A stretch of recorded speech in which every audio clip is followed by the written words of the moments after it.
इस वीडियो में दोस्तों हम डिस्कस करने वाले हैं आलोचनात्मक पाठ योजना, या फिर आप इसे कह सकते हैं समालोचनात्मक पाठ योजना, या फिर आप इसे वार्षिक पाठ योजना कह सकते हैं।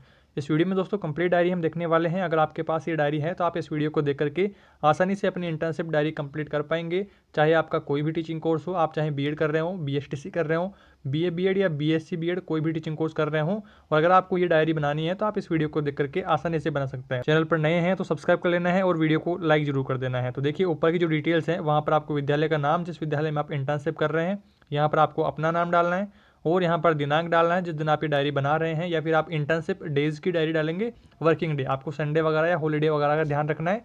जो वर्किंग डे है वो वाला डालना है।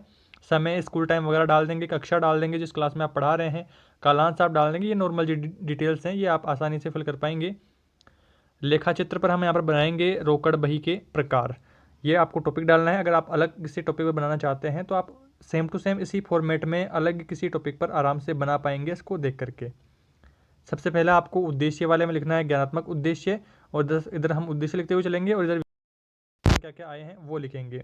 तो सबसे पहले हमने लिखा है यहाँ पर ज्ञानात्मक उद्देश्य। ज्ञानात्मक उद्देश्य में आपको फर्स्ट पॉइंट लिखना है विद्यार्थी रोकड़ बही के प्रकारों का प्रत्यास्मरण कर सकेंगे। सेकंड है विद्यार्थी रोकड़ बही के प्रकारों का प्रत्याभिज्ञान कर सकेंगे। अगला है अवबोध उद्देश्य, तो इसमें आपको फर्स्ट लिखना है छात्र रोकड़ बही के प्रकारों में अंतर स्पष्ट कर सकेंगे, छात्र रोकड़ बही के प्रकारों का विश्लेषण कर सकेंगे। अगला है ज्ञानापयोगी उद्देश्य, तो इसमें आपको फर्स्ट लिखना है विद्यार्थी रोकड़ बही के प्रकारों का प्रयोग अपने दैनिक जीवन में ग्रहण कर सकेंगे, विद्यार्थी रोकड़ बही के प्रकारों का विश्लेषण कर सकेंगे। आगे हम बात करें कौशल में, तो कौशल में आपको लिखना है विद्यार्थी रोकड़ बही के प्रकारों को सूचीबद्ध करके सारणी तैयार कर सकेंगे। सेकंड है विद्यार्थी रोकड़ बही के प्रकारों को समझने के लिए चार्ट बनाकर प्रदर्शित कर सकेंगे। इस तरह से आपको अपना फर्स्ट पेज कंप्लीट कर लेना है। नेक्स्ट हम आगे बात करते हैं सहायक सामग्री में। सहायक सामग्री में आपको लिखना है श्यामपट्ट, चौक, डस्टर, मॉडल आदि आपने काम में लिए हैं। अगर आपके इसके अलावा भी कोई सामान, चार्ट वगैरह कुछ काम आया है तो आप उनको भी यहाँ पर ऐड कर सकते हैं। आगे आपको देखिए पूर्व ज्ञान टॉपिक के बारे में। पूर्व ज्ञान तो बच्चे इस बारे में सामान्य जानकारी रखते हैं। आगे आपको इसमें लिखना है पाठोपस्थापन। इसमें आपको लिखना है छात्र अध्यापक कथन क्रियाएं, या अगर आप अध्यापिका हैं तो अध्यापिका यहाँ पर लिखेंगी, और यहाँ पर कथन क्रियाएं आपको लिखना है और विद्यार्थी क्रियाएं यहाँ पर लिखना है। तो सबसे पहला है यहाँ पर एक व्यापारी माल को कितने तरीके से बेचता है, तो 2 तरीके से। वे 2 तरीके कौन कौन से हैं, एक नगद या उधार।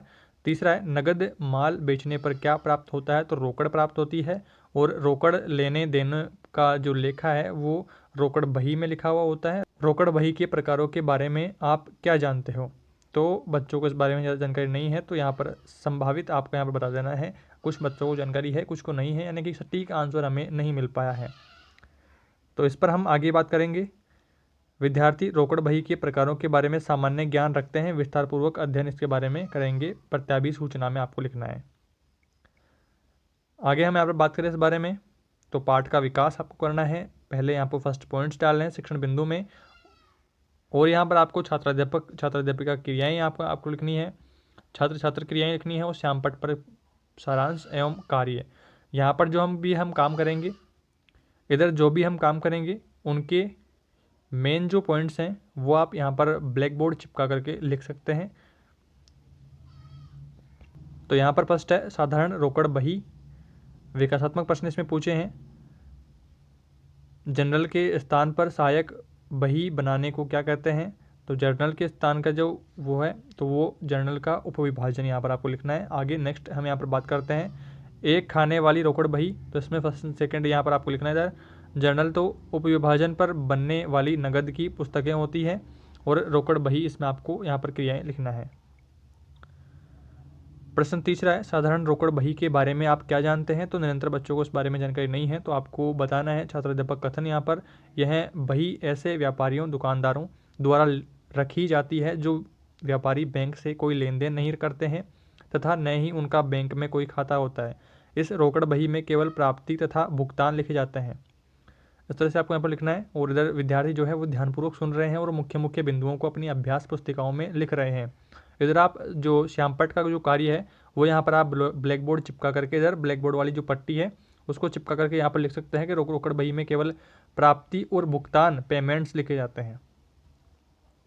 इतना कर देने के बाद आपको नेक्स्ट यहाँ पर आगे चलना है। नगद प्राप्तियों क्रेडिट पक्ष डेबिट पक्ष में लिखा जाता है तथा क्रेडिट पक्ष में नगद भुगतान लिखे जाते हैं। इसमें नगद कटौती तथा बैंक संबंधी कोई लेन देन नहीं लिखा जाता है। यह वही एक रोकड़ बही खाते की तरह ही होती है। रोकड़ बही में लेखा करने का प्रमाणक होना आवश्यक है। रोकड़ बही के प्रत्येक पक्ष में एक समान ही खाने होते हैं। इसमें बोध प्रश्न आप पूछेंगे टॉपिक कंप्लीट होने के बाद में। पहला प्रश्न है, रोकड़ बही के क्रेडिट पक्ष में क्या लिखा जाता है? तो नगद भुगतान यहाँ पर लिखा जाता है। आगे दूसरा प्रश्न, रोकड़ बही के डेबिट पक्ष में क्या लिखा जाता है? नगद प्राप्तियाँ लिखी जाती है। आगे है बट्टे के खाने सहित रोकड़ बही या द्विस्तंभीय रोकड़ बही। इसमें आपको विकासात्मक प्रश्न करने हैं कि बच्चों को कितना जानकारी ऑलरेडी है। तो इस बारे में पहला प्रश्न है, सहायक बही में किस प्रकार के लिखे गए लेख कौन से होते हैं? तो लेन देन की प्रकृति के अनुसार लेख लिखे जाते हैं। तो लेन देन की नगद प्रकृति में लेन देन कौन सी सहायक बही में लिखते हैं? तो रोकड़ बही में लिखते हैं। अगला प्रश्न है, द्विस्तंभीय रोकड़ बही का क्या आशय है? तो निरंतर यहाँ पर बच्चों को जानकारी इस बारे में नहीं है। अगला है छात्राध्यापक कथन। अब छात्राध्यापक इस बारे में बताएगा। अगर आप छात्राध्यापिका हैं तो अध्यापिका आपको यहाँ पर लिखना है। इसमें आपको लिखना है, आजकल व्यापार में सुधार लेन देन बहुत होने लगे हैं, किंतु उधार की, यहाँ पर आपको उधार करना है, मिसप्रिंट यहाँ पर हो गई है, उधार आपको यहाँ पर करना है। आगे देखिए, किंतु उधार की रकम वसूल करने में बड़ी कठिनाइयों का सामना करना पड़ता है। इन कठिनाइयों से बचने के लिए व्यापारी अपने ग्राहकों को एक निश्चित अवधि के अंदर भुगतान करने पर कुछ रकम की छूट दे देता है। इसी प्रकार वह दूसरों से भी वह छूट प्राप्त करता है। इन छूटे को रोकड़ बट्टा कहते हैं। प्राप्त होने वाला बट्टा व्यापारी के लिए लाभ है और दिया जाने वाला बट्टा हानि होता है।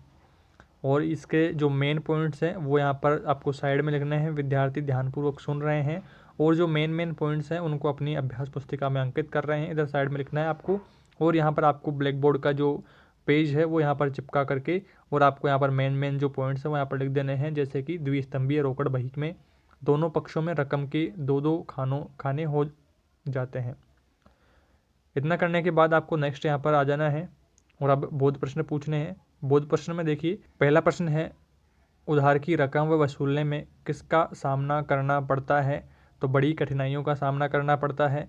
बट्टा दिया जाने पर व्यापारी की रकम में क्या होता है? तो हानि होती है।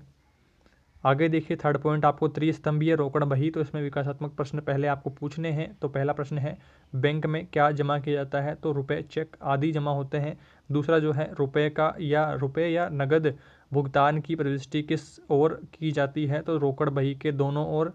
और अगला प्रश्न है, त्रिस्तंभीय रोकड़ बही क्या है? तो इस बारे में बच्चों को जानकारी नहीं है।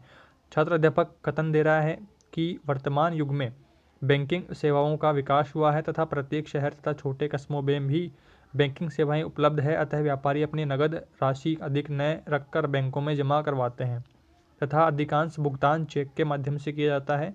कई वैधानिक आवश्यकता की पूर्ति हेतु चेक से भुगतान करना आवश्यक है। जब व्यापारी का बैंक में खाता होता है तो रोकड़ बही में दोनों ओर राशि के लिए रोकड़ बैंक एवं बट्टे के लिए तीन खाने रखे जाते हैं। इसलिए इसे 3 खानों वाली रोकड़ बही या त्रिस्तंभीय रोकड़ बही कहते हैं। इतना सब करने के बाद आपको इधर साइड में मेन पॉइंट जो है वो ब्लैक बोर्ड का पेज चिपका करके यहाँ पर लिख देना है।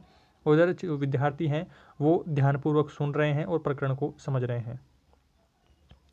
आगे यहाँ पर आपको बोध प्रश्न लिखने हैं। बोध प्रश्न में पहला प्रश्न है, व्यापारी नगद रोकड़ की अधिकतर राशि जो है वो कहाँ जमा करवाता है? तो बैंकों में जमा करवाता है। जैसा कि बैंकिंग सेवाएं जो हैं वो सब जगह अब बढ़ने लगी है। अगला प्रश्न है, व्यापारी अधिकांश नगद भुगतान किसके माध्यम से करता है? तो चेक के माध्यम से करता है। रोकड़ जो है वो लाने ले जाने में दिक्कतें आई तो उस वजह से चेक के माध्यम से सारा कुछ काम अब होने लगा है। आगे देखिए, पुनरावर्ती प्रश्न, साधारण रोकड़ बही में केवल प्राप्ति और भुगतान लिखे जाते हैं। सत्य या असत्य, इस तरह का आप पुनरावर्ती प्रश्न बच्चों से पूछ सकते हैं। मूल्यांकन कर सकते हैं कि बच्चों को कितना समझ में आया है। तो उसमें आप प्रश्न पूछ सकते हैं कि द्विस्तंभीय रोकड़ बही किसे कहते हैं, या फिर आप और कोई सा प्रश्न अगर आप यहाँ पर ऐड करना चाहते हैं तो वहाँ ऐड कर सकते हैं। अगला यहाँ पर गृह कार्य आपको बच्चों को देना है ताकि बच्चे घर पर जाकर के आपने जो प्रकरण बच्चों को पढ़ाया है उसका रिवीजन करें। तो उसके लिए आप यहाँ पर प्रश्न दे सकते हैं कि बैंक खातों की प्रविष्टियों को रोकड़ बही में लिखिए, या फिर आप और कोई भी प्रकरण से संबंधित प्रश्न बच्चों को दे सकते हैं जिससे बच्चे घर पर जाकर के अपना जो पाठ आपने पढ़ाया है उसका रिवीजन कर सकें। और यहाँ पर लास्ट में आपको सिग्नेचर करवा देने हैं प्रिंसिपल सर से। इतना सब कर देने के बाद दोस्तों आपकी जो इंटर्नशिप डायरी है वो यहाँ पर कंप्लीट हो चुकी है। आई होप आपके सारे डाउट्स इस वीडियो में क्लियर हो गए होंगे। फिर भी दोस्तों इससे रिलेटेड आपके कोई भी डाउट्स रहते हैं कमेंट बॉक्स में आपको जरूर बताना है। और इससे रिलेटेड सभी जो इंटर्नशिप डायरियाँ हैं उनकी प्लेलिस्ट के लिंक मैंने डिस्क्रिप्शन में डाल दिया है, जहाँ से आप अपनी इंटर्नशिप डायरियों को आसानी से कंप्लीट कर पाएंगे। और इनकी PDF के लिए आपको डिस्क्रिप्शन से हमारा टेलीग्राम चैनल ज्वाइन कर लेना है, वहाँ पर इनकी सबकी PDF भी अवेलेबल है। इसी तरह के और इन्फॉर्मेटिव वीडियोज़ के लिए दोस्तों चैनल को जरूर सब्सक्राइब करें और अपने दोस्तों में भी शेयर करें। Thank you.